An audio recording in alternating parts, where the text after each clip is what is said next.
Hey, welcome to Taylor's Trick-Taking Table. I'm Table, and today we're going to be covering Cat in the Box. It's a game by Muneyuki Yokauchi, and as you can see by a third of my intros, there is a giant cat here. So I love cats, from big to small, to even my favorite cat here, Sueño, which is totally here. They're definitely there. I don't know where else. What? Oh, they've been in this box all day?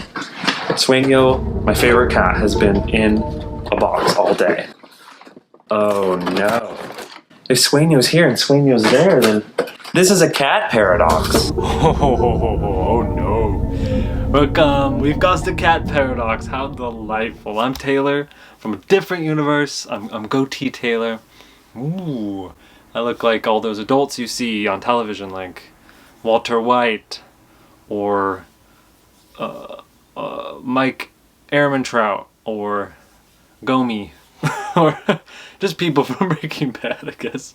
That show had a lot of goatee people. Anyway, we're here to talk paradoxes, specifically Cat in the Box. We covered this game when it was, as you can see, back in the day, the original version from Japan. All those months? Years? How long ago has it been? Who knows? I'm supposed to be from a different multiverse, so to me, it's been seconds. I don't know how multiverses work. So the game we're covering, if you hadn't already guessed, is Cat in the Box, but specifically the Deluxe Edition by Bezier Games. And they provided me with this copy, so take this with a multiverse grain of salt, as you can see here. It looks a little bit like a grain of salt that you might know on Earth, but of course with a goatee. As this is the goatee dimension. Anyway, so the hook to Cat in the Box is, again, just like that old video. You are dealt cards with numbers, but you don't know the suits they are, and you declare the suit as you play. And you can kind of risk it and maybe fib in a way on what the suits are on your cards, but maybe not. Who knows? You can do all these wacky, fun things. So let's go to the table. And since I've already taught how to play 3 and 4, and it's mostly similar, I'm just going to show a little bit of the differences of 2, and then talk about final thoughts a little bit more 2-player, because I think 3 and 4 is a little bit similar. But we'll talk about that final thoughts. So let's go to the multiverse table, and I'll show you how to play. I've almost set up the game, but I did want to say before I go into the full rules explanation, if you know how to play Cat in the Box at 3, 4, or 5, and just wanted to see what's different with the 2-player Deluxe Edition rules, jump ahead to this timestamp, and I'll tell you all the differences. So here we are, we're going to teach the 2-player rules for Cat in the Box Deluxe Edition.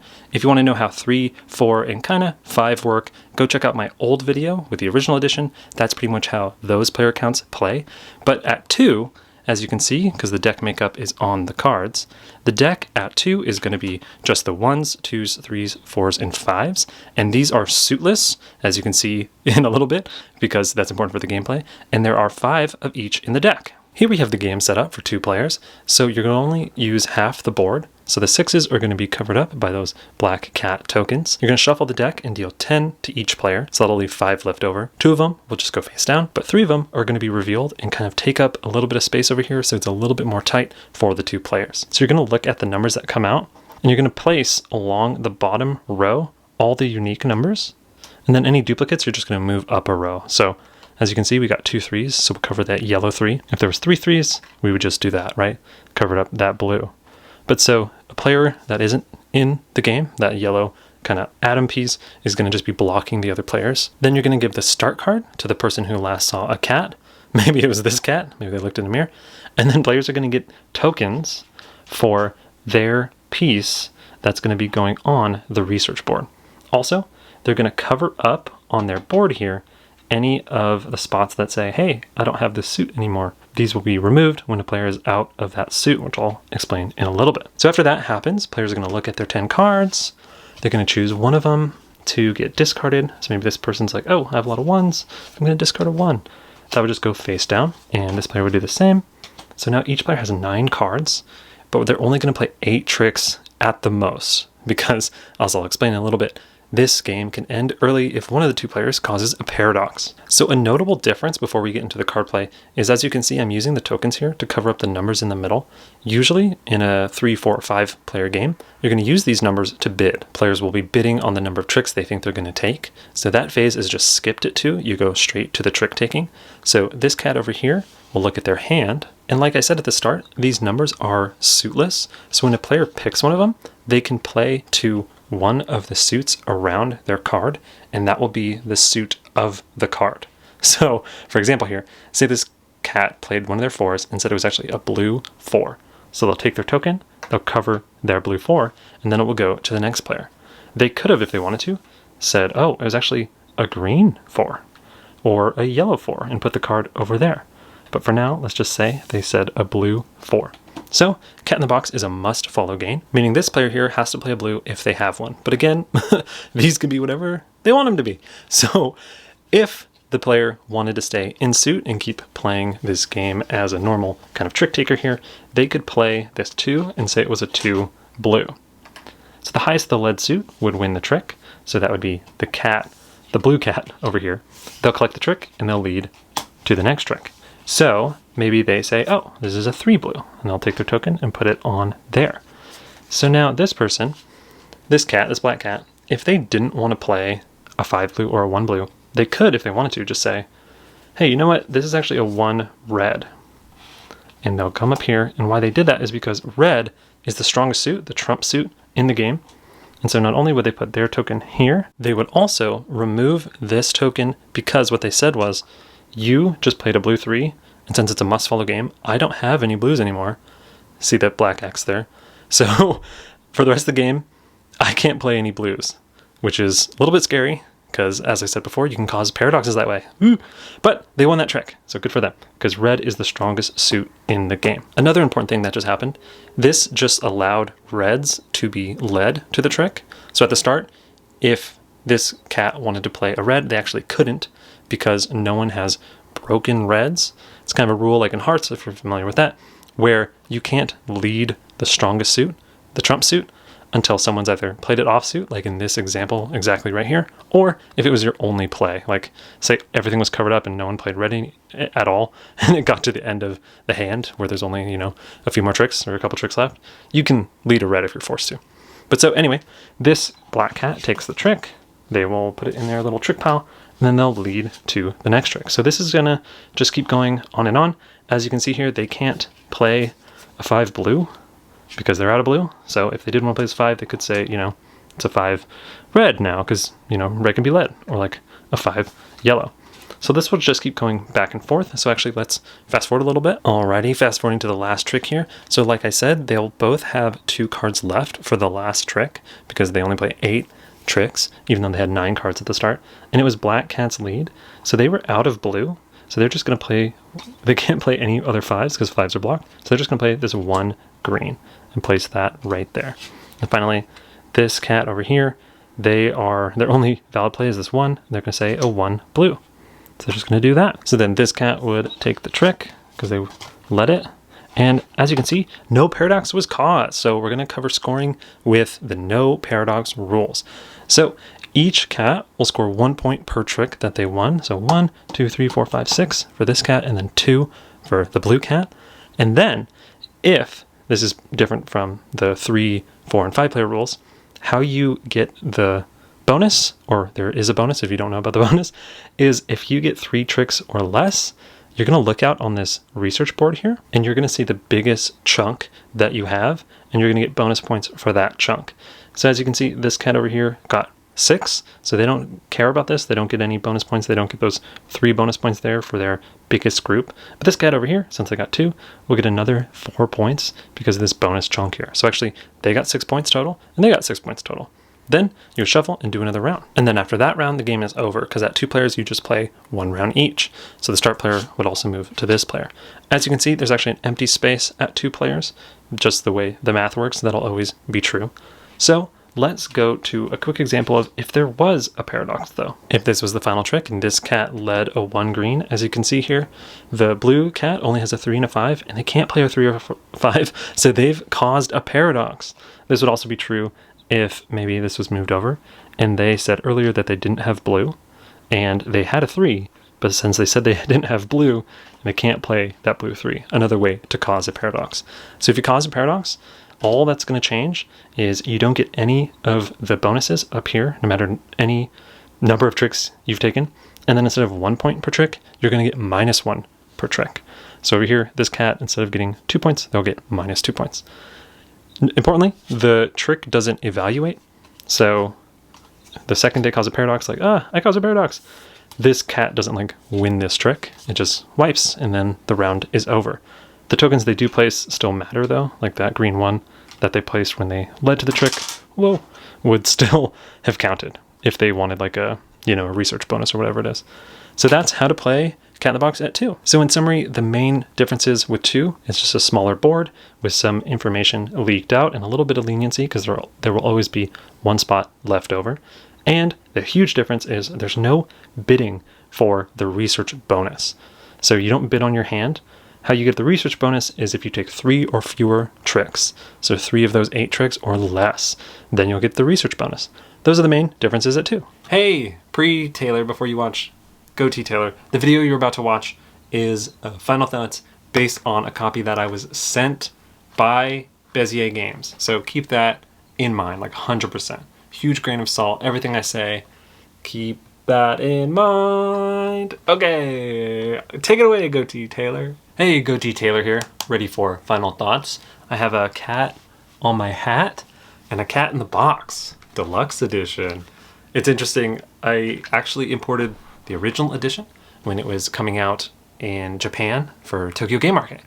And while that edition was great, it had a little bit of fiddliness to the components. So the research board wasn't this kind of recessed dual layered board. It was actually just cards. And then the tokens weren't these kind of like Bakelite, I think these are Bakelite or plastic, whatever these are. Tokens, they were just cardboard squares. So it was a little bit fiddly because you would place out the squares on the cards, and if anyone bumped it, it would get all over the place, and then sometimes it was hard to like kind of position well. And it's great because this is super like segmented and like thick, and so you can just like toss a token in there and it stays there. What's nice about that is then the tokens can have like different shapes, like you have like a beaker, like a planet or an atom or whatever. I think most of the time it looks great. It is like a little bit clear. So, and I've seen other people say this, but the colors on the back of the research track sometimes come through, which is tough, but for the most part, like, I don't know, like the screen pinching or whatever that is, but the white part on the top is super clear. So it's not the worst. I think the only, the worst culprits are like the 2 circle with a nub shapes that, if you're just being like careful, you just maybe only pick one of those and it'd only be an issue at 5. So who knows? Other than that, I love the fact that it comes with this, which is so interesting. So in the original game, it came with these cards only that when you played a card, you would cover one of the corners as you played. It was like a little bit fiddly, and of course like people didn't always use them because again, it was like a little fiddly for not the most use. But what's cool is, in the new edition, they make dual use of the dual layered board that players bid on. And by having it to where you can actually just place your card on the side of whatever color you play. So it's super nice and it's super clear. I love that. It's like so useful and inventive. But overall, yeah, this Deluxe edition is really just a great addition to the game.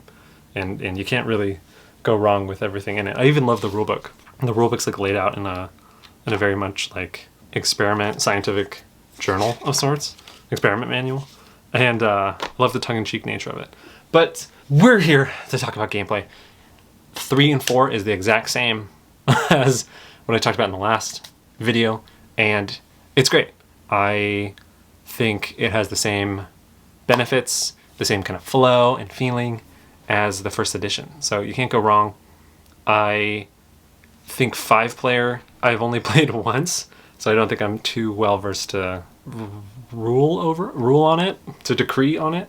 It was interesting. It was just a little bit more bounce around, a little more chaotic. What was nice was you actually, since there's another player, you have a better odds of not causing the paradox. So that's nice. A little more people in there, a little more blame to go around, which is good. Or you can play like me, where you cause a paradox every round, no matter what. What are you gonna do? But main course, main reason for the video, two-player Cat in the Box. Interesting idea. Does it work? You know, I think so. I really like it, actually. I don't know if you know me. I don't know if you've watched my top 5 bidding videos, but I'm not the biggest fan of bidding. I think it's a great mechanism in a sense. It does a great job of balancing bad hands, right? Because players who have a bad hand, they can just bid low and they'll still get a lot of points. So I think it's a great mechanism. I just don't know if it's my favorite. So it's wild that the two-player just takes out the bidding, and it makes it a super streamlined, super quick game. One of my recent highlights at 2 was 535, where it's a super snappy game, and I kind of love that at 2. I don't know what it is. When you have like a two-player kind of dueling game to where you can just like play match after match after match, and it's almost like bite-size. It's something that just like scratches an itch for me. It's kind of like tickles that part of my brain that I really enjoy, of like fast back and forth. And so the fact that there's no bidding and you can kind of really hone in on kind of the hook of this game, that I think is where you try not to cause a paradox, but you also try to mess people up on the board. So it's cool because at 2, while I don't think the bidding is bad at 3 or 4 and 5, is it gets past that and it streamlines it to the point where you're really just focusing on what I think makes the game super, super unique, is the wacky paradoxes, when to lie, and when to try to mess over the other person. So yeah, at 2 players, I found myself focusing more on what I think makes the game cool, is not necessarily the bidding, but more so that spatial puzzle and the paradox idea and bouncing off of what the other people at the table are doing, or the other person, where you see them trying to make a center chunk or like an outer chunk or something, and you try to mess with that. You try to block them in interesting ways. So I dug it. I don't know if it's better than the 3 or 4 experience, but I found it as like a really cool thing that you could use to like teach someone the game really well. Because since there's no bidding, you can just kind of teach the hard part and then bring in the bidding. I'm always like a huge proponent of the fact that I think bidding trick takers are bad for newbies and kind of just like a tough way to teach a game at the start, because you're telling players, oh, here's this new system, here's your hand, what do you think is going to happen? And oftentimes players are like, I have no idea what's going to happen, I've never played this game before. So it's like, how do you bid on a system that you don't get, especially such a wacky system like this? So I found it's actually kind of a cool way to teach the game. Like, I had someone who hadn't played before, and I just played like a 2-player game with them really quick, and then like we jumped into a 3 and a 4. Or I guess 3 then a 4. 3 and a 4 player at the same time. Talk about paradoxes. So that is Cat in the Box at 2. And again, at 3 or 4, it's the same classic game where, sometimes you can have a little bit of a rough hand and you might cause a paradox through no fault of your own. And that's tough. That's definitely like a con of the game if I was trying to keep this a balanced review. But overall, I think it's a really cool concept that is implemented super well, and this edition is kind of like the definitive edition. Looks great, plays really, really smoothly, and I think that 2-player is like a really nice added addition. So definitely check this out, and thanks so much for watching.